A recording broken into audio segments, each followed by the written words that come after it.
Termasuk Indonesia termasuk negara yang sudah swasembada karena impor beras itu di bawah 10%. Tapi informasi yang kita dapat dari BPS menurut Mas Arya adalah 60% dari konsumsi pangan di Indonesia itu adalah hasil impor. Nah, kenapa Indonesia bisa dibiarkan menjadi kondisi seperti ini? Anda tadi mengatakan ini soal cara berpikir. Kenapa cara berpikir yang disalahkan, Mas Arya? Ya begini ya, dari 60% pangan yang kita impor, itu hampir 100% bisa kita produksi sendiri sebenarnya. Tidak ada yang pangan impor yang kita impor dari berbagai negara itu yang tidak bisa kita produksi dengan kondisi iklim tanah di Indonesia. Anda setuju dengan pendapat Mas Arya bahwa sebenarnya semua bisa diproduksi? Ya, sebetulnya ada sebagian yang memang juga tidak, karena memang dia ada wilayah yang subtropis misalnya tidak bisa dihasilkan di tropis ya, misalnya seperti itu. Contoh terigu misalnya. Tetapi sebetulnya kenapa kita juga harus mengkonsumsi misalnya gandum gitu, padahal misalnya sumber karbohidrat yang lain di dalam negeri. Kalau begitu tidak sepenuhnya benar. Silahkan dilanjutkan, Mas Arya. Persoalannya mungkin tidak sepenuhnya benar, tapi hampir sebagian besar lah. 60% impor pangan itu kita bisa produksi. Persoalannya sekarang saya katakan mindset. Kita mau bicara bahwa bagaimana kita harus mampu mencukupi kebutuhan pangan nasional kita ini dari produksi pangan sendiri, atau memang kita akan sekedar berpikir pragmatis, mengapa kita harus menanam kalau toh memang kita bisa beli dengan impor. Nah, konsep bahwa swasembada pangan atau kedaulatan pangan ini harus dilihat sebagai korelatif terhadap kesejahteraan petani.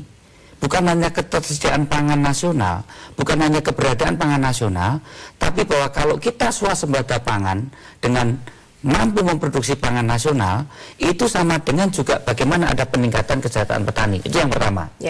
Yang kedua, ketahanan pangan yang hanya didasarkan keberadaan pangan, yang bersandarkan pada pangan impor, itu sangat rentan.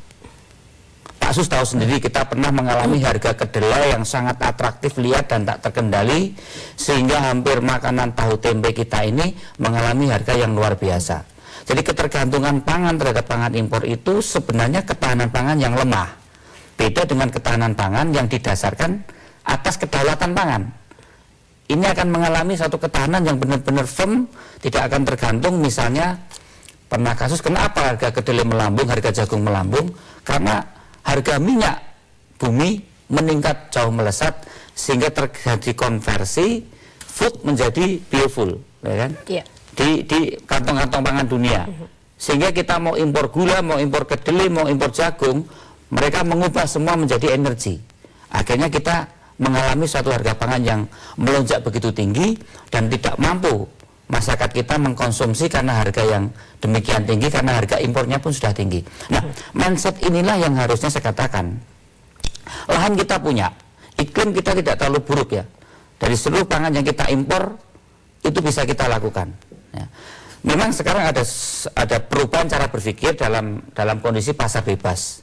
Ya, WTO. Kalau dulu kita itu isu yang berbeda lagi ya. Ya, maksudnya gini, bahwa produksi pangan kita itu tidak boleh lagi hanya sekedar berbicara untuk produsen nasional, tapi kualitas produk kita itu harus bersaing dengan produk impor.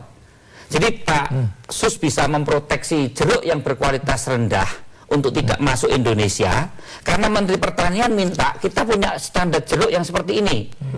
Nah, sekarang ini kan yang saya katakan tadi, produk pangan yang bebas masuk, itu tetap bisa kita proteksi sebenarnya.